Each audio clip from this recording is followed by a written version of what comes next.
오늘은 청년주일입니다. 한때 혹시 베스트셀러였던 책의 이름인데요. 아프니까 청춘이다 라는 책 아시나요?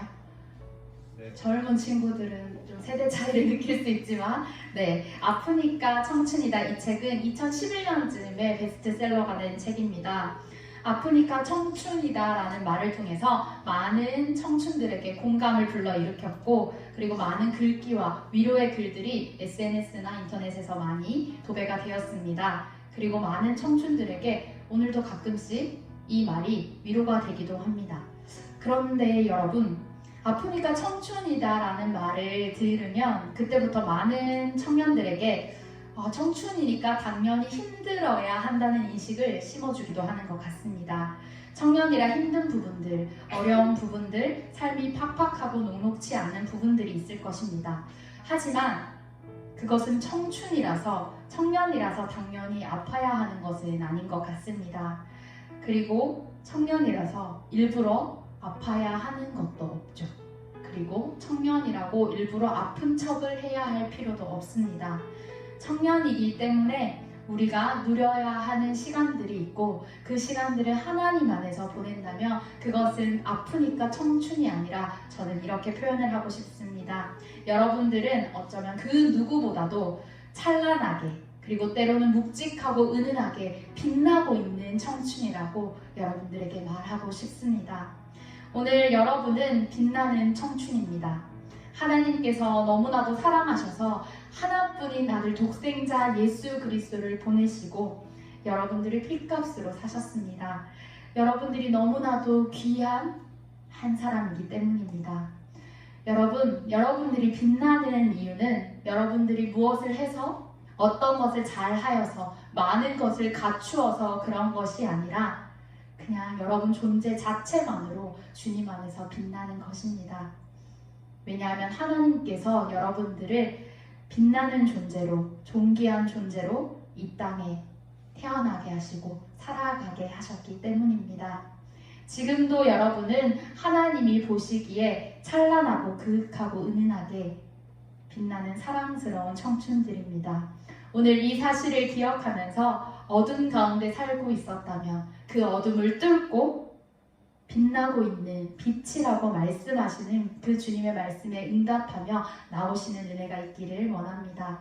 오늘 우리의 삶이 어디를 향해 가고 있는지, 그 삶이 무엇을 향해 가고 있기에 그토록 괴로웠는지 그것들을 다시 한번 점검하시고, 반대로 우리의 삶이 행복했다면 그것이 무슨 이유 때문인지를 명확하게 발견하며 다시 한번 주님 안에서 빛나는 청춘들이 되기를 소망합니다.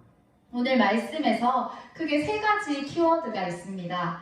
바로 대가볼리, 귀신, 돼지입니다. 제가 청년주일 말씀을 준비하면서 돼지, 귀신 이런 단어가 나와서 조금 혼자 준비하면서 좀 웃겼는데요. 오늘 이 단어들을 통해서 이 세 가지의 조합이 이 말씀을 통해서 우리에게 주는 메시지가 어떤 것인지 명확하게 발견하도록 하겠습니다.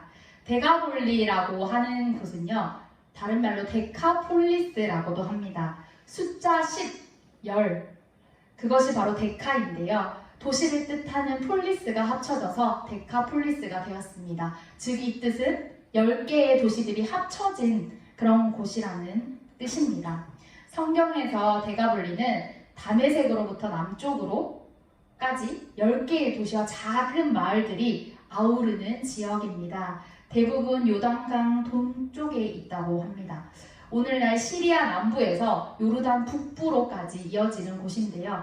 사실 이렇게 말하면 어떤 곳인지 잘 모르겠죠. 그래서 제가 더 자세하게 이 데가볼리가 어떤 곳인지 알려드리도록 하겠습니다. 데가볼리라고 하는 이 지명은 이름 자체가 헬라어입니다. 그래서 이 이름이 주는 의미를 살펴보면 이미 오래전부터 많은 외국인들이 거주했던 지역인 것을 알 수 있습니다. 예수님 당시의 데가볼리는 로마 제국 동쪽 끝에 있었고, 유대인들보다는 그리스 이주민들이 훨씬 더 많이 사는 곳이었습니다. 그래서 히브리 문화와 헬라 문화가 교차하고 부딪히고 서로 영향력을 주는 그런 곳이었습니다. 데가볼리는 신약에 있는 이 복음서에만 딱 3번이 나오는데요. 마태복음 4장 25절에 나오고요. 이곳에 많은 무리가 예수를 따라왔다는 표현이 있습니다. 마가복음 5장 20절에는 그는 떠나가서 예수께서 자기에게 하신 일을 데가볼리에 전파하였다. 그때 사람들이 놀랐다는 표현이 있습니다. 마지막으로 마가복음 7장 31절의 말씀에는 예수께서 다시 두로 지역을 떠나 시돈을 거쳐서 데가볼리 지역 가운데를 지나 갈릴리 바다에 오셨다라고 기록되어 있습니다. 지금에 비해서 변변한 교통수단이 있지 않았던 시절인데도 예수님께서는 아픈 사람들을 고치시거나 이적들을 행하시기 위해서 데가볼리에도 널리 그곳에 찾아가서 예수님께서 말씀을 전한 것을 우리는 볼 수 있습니다. 그리고 그곳에 특정 집단이 거주한 것을 볼 수 있었는데요. 그것은 바로 로마 군대였습니다. 이 데가볼리에는 로마 군이 주둔을 하였는데요. 많은 군사들이 있었다고 합니다. 이 군대를 레기온이라고 하는데요. 작게는 6,000명에서 많게는 10,000명 정도의 군인이 이곳에 주둔하였다고 합니다.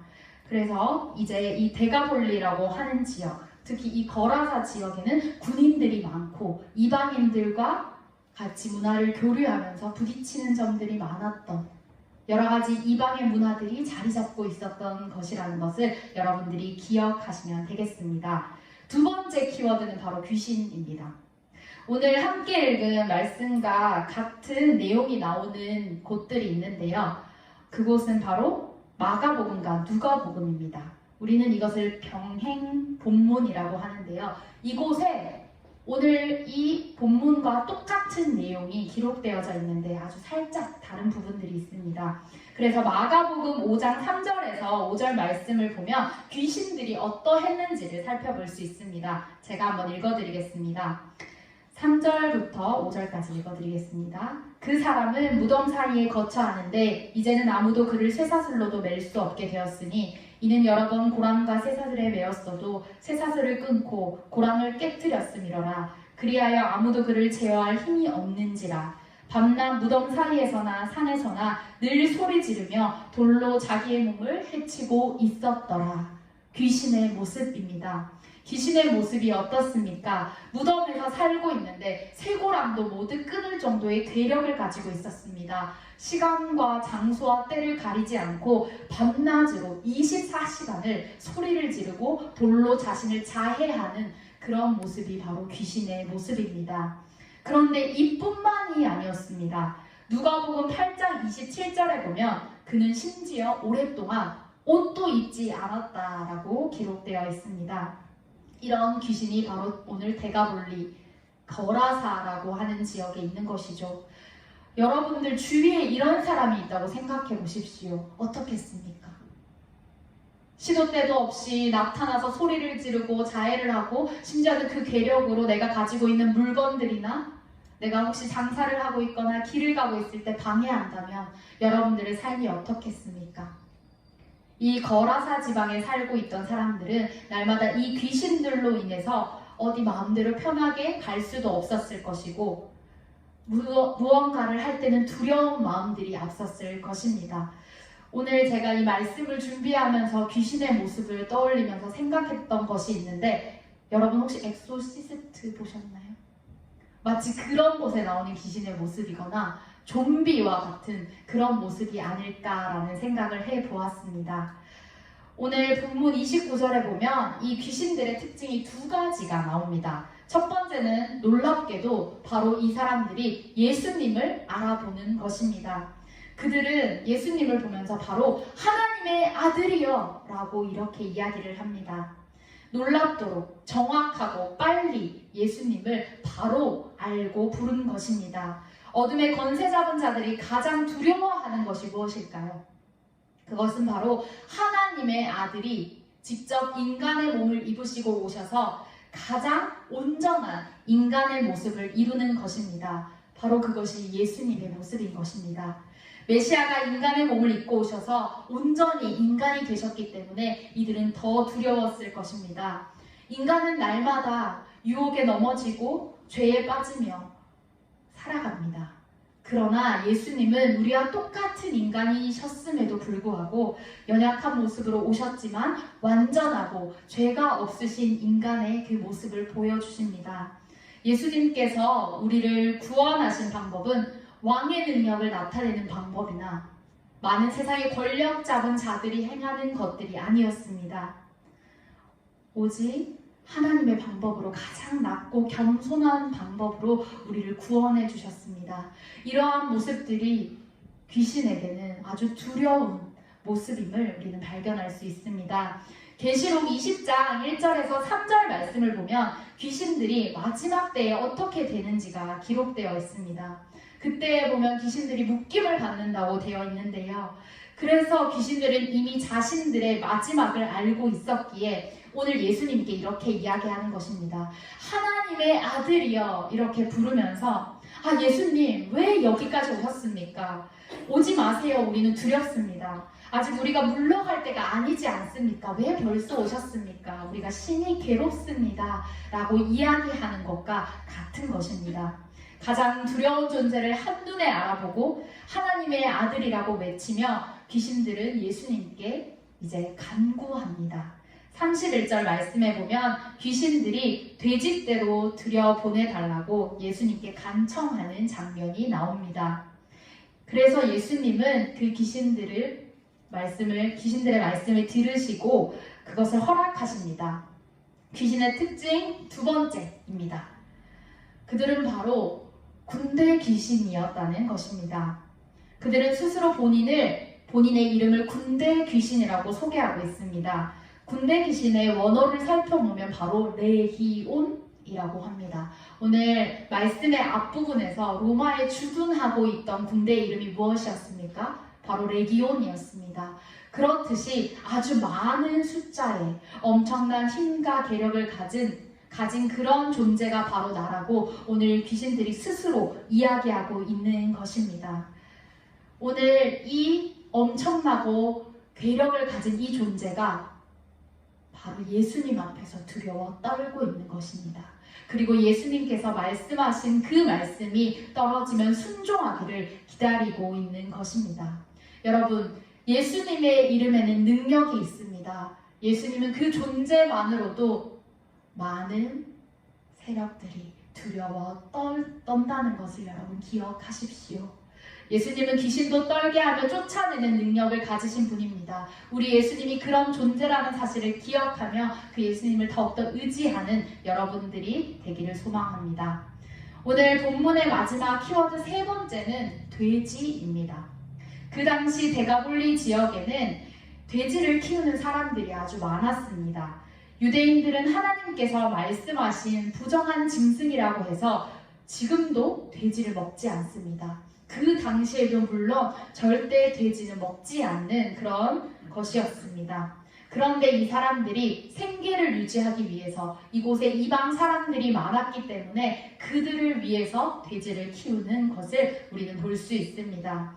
이러한 상황 가운데서 예수님께서 레기온, 그 군대 귀신을 돼지로 들여보내서 몰살시키는 것은 어떤 뜻을 가지고 있냐면 바로 이 땅을 주관하시는 주권자가 누구인지를 바로 가르쳐 주시며 질서를 잡고 계시는 것입니다.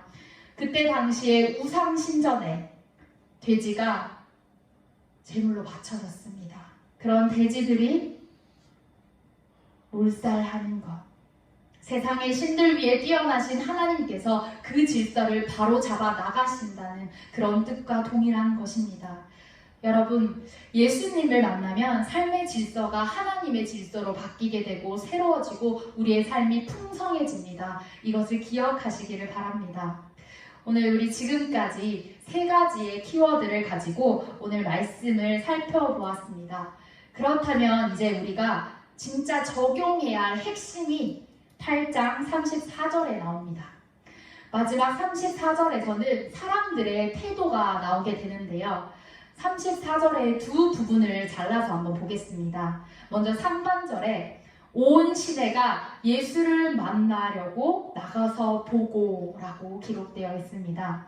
여기까지는 이때까지 예수님께서 많은 이적들을 행하시면서 이곳저곳을 다니시면서 하나님의 말씀을 전하시고 하나님 나라의 일들을 이야기해주고 병을 고치고 귀신을 쫓으실 때 있는 일과 같았습니다. 항상 예수님께서 가시는 곳에는 많은 사람들이 몰려들었고 예수님의 그 얼굴을 조금이라도 보기 위해서 노력하는 사람들의 모습을 우리는 알 수 있습니다. 그런데 오늘 이 상반절의 말씀은 이 많은 사람들의 모습과 같다는 것입니다. 그런데 후반부의 말씀에 보면 이렇게 기록합니다. 그 지방에서 떠나시기를 간구하더라.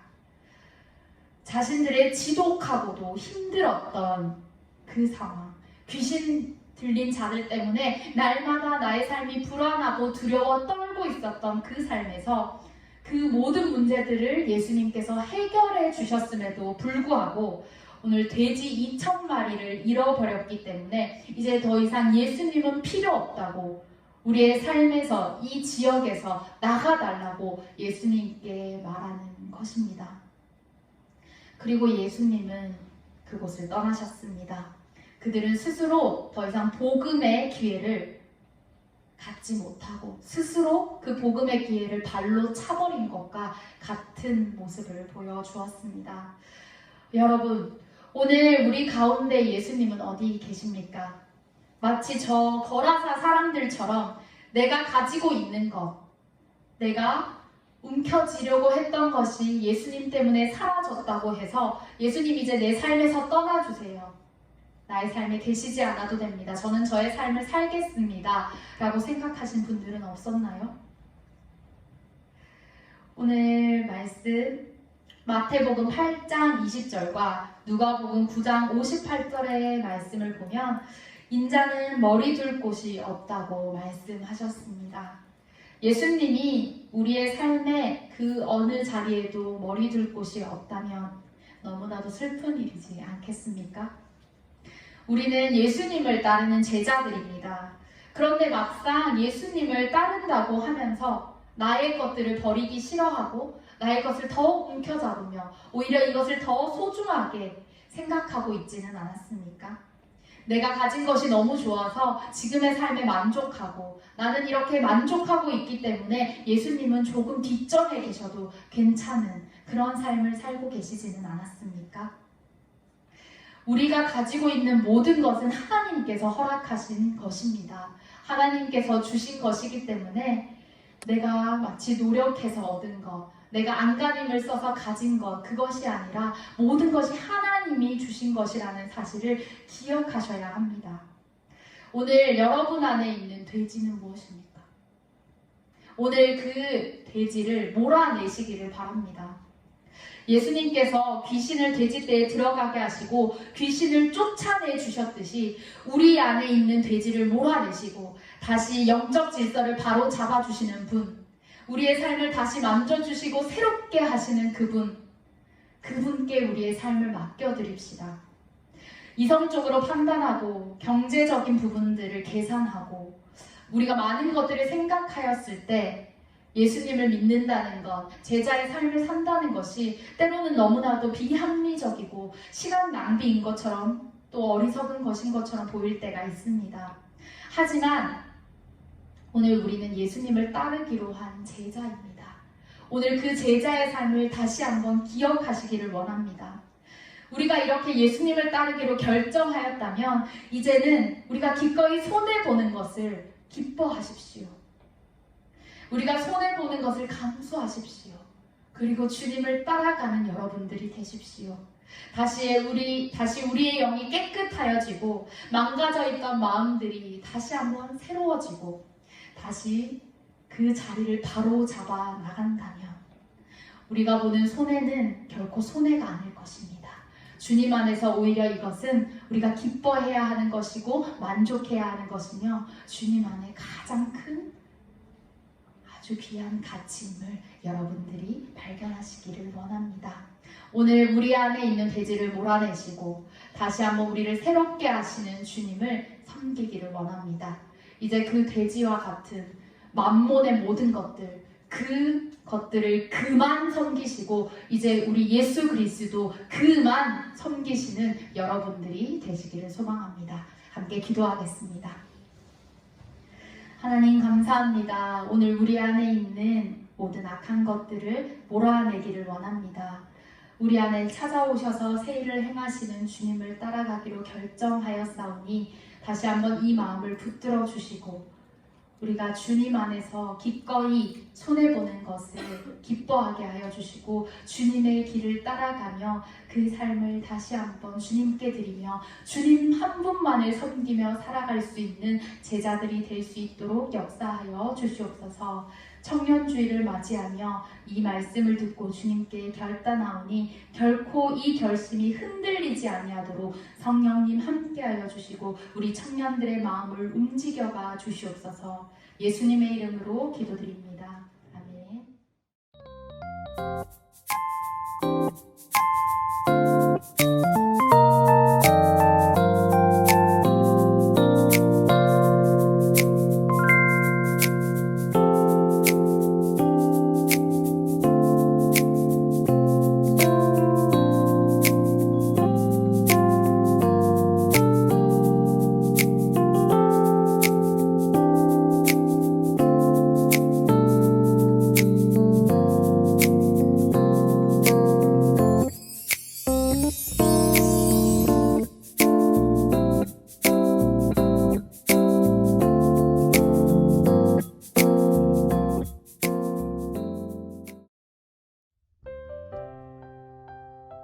청년주의를 맞이한 우리 청년들, 먼저 하나님의 은혜와 주의 축복이 함께하기를 바랍니다. 이제 많이 어렵죠? 힘들죠? 그러나 하나님 우리와 함께 하시기 때문에 우리 힘낼 수 있어요. 사람은 두 가지의 생각을 꼭 했으면 좋겠다 이런 생각이 들어요. 목사로서 첫째는 좀 자존감이 강한 우리 청년들이 됐으면 좋겠다. 또 하나는 자존심은 내려놨으면 좋겠다. 자존감이 없으면 내세우는 건 자존심밖에 없어요. 자존심은 모든 것을 비교하고 또 환경을 탓하고 여건을 이야기하고 핑계를 댑니다. 그러나 자존감이 강한 사람들은 그걸 다 뛰어넘어요. 우리 믿음의 선배들이 다 그렇게 했습니다. 자존감이 낮아지면 사람은 불안해하고 불평하고 원망하고 분노하고, 그러나 자존감이 강한 사람들은 오히려 그걸 다 극복하고 감사하며 갈 수가 있습니다.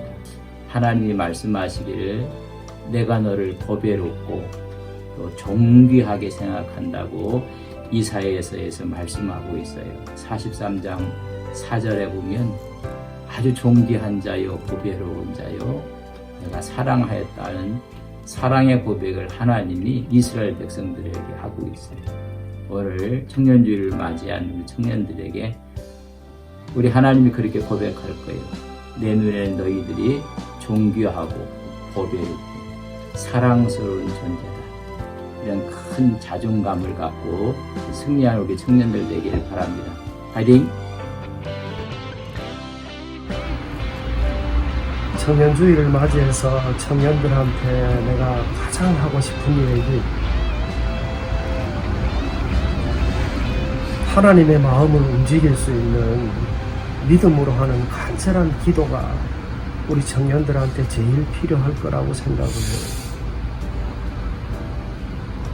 주위의 어떤 여건이나 환경 이런 것들보다 더 뛰어나신 분이 하나님이시니까 하나님의 마음을 움직이는 기도를 많이 자주 했으면 좋겠어요.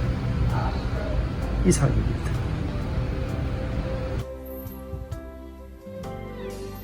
안녕하세요.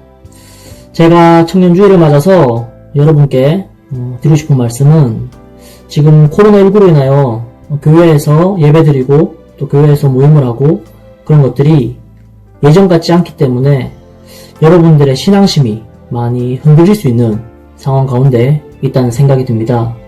여러모로 어렵고 힘든 상황 가운데 있지만 하나님에 대한 믿음을 잃지 마시고 또 항상 기도하시고 또 그 기도로서 마음의 평안을 찾으시고 또 그 기도로서 하나님의 역사하심을 느끼고 체험하는 우리 안동 서부교회 청년부 형제자매님들이 되시길 바랍니다. 감사합니다. 누구의 얼수이 누구의 아이고 힘들어. 안녕하세요 우리 청년부 여러분. 이 가면을 쓰고 성탄 축하 예방을 할 때가 엊그제 같은데 벌써 여러분들과 헤어진 지 한 달이 되었습니다. 늘 보고 싶은 마음이 있고 오늘 또 청년주의를 맞이해서 우리 전사님한테 저는 절대 이렇게 빼달라고 부탁을 해도 목사님은 꼭 해야 된다 그래서 제가 이렇게 한 말씀 하게 되었습니다. 제가 무슨 말을 여러분들에게 하겠습니까? 제가 하고 싶은 말은 딱 한 가지입니다. 시편 119편에 있는 그 말씀, 청년이 무엇으로 그 행실을 깨끗하게 하리이까? 주의 말씀만 지킬 따름이다 라는 그 말씀. 여러분들 말씀이 기준되면 우리 인생에서 선택의 그 어떤 여지들이 굉장히 편안해집니다. 어떤 사람이 그렇게 얘기를 하더라고요. 그 사람이 선택하는 것을 보면 그 사람의 신앙을 알 수 있다라고 얘기를 합니다. 여러분들 관계, 직장, 또 결혼, 또 시간, 그 모든 것을 선택할 때 말씀의 기준이 되어서 선택할 수 있는 그런 우리 청년들이 되었으면 좋겠어요. 그래서 제가 멀리서 그 청년 참 잘됐다. 역시 그렇지. 그런 마음으로 흐뭇하게 제가 응원할 수 있는 그런 관계가 되기를 바랍니다. 다시 한번 청년주의를 축하드리고 또 오늘 여러분들이 주인공입니다. 아니 이 땅을 살아가는 내내 주님 안에 있으면 여러분들이 주인공입니다. 늘 화이팅 하십시오.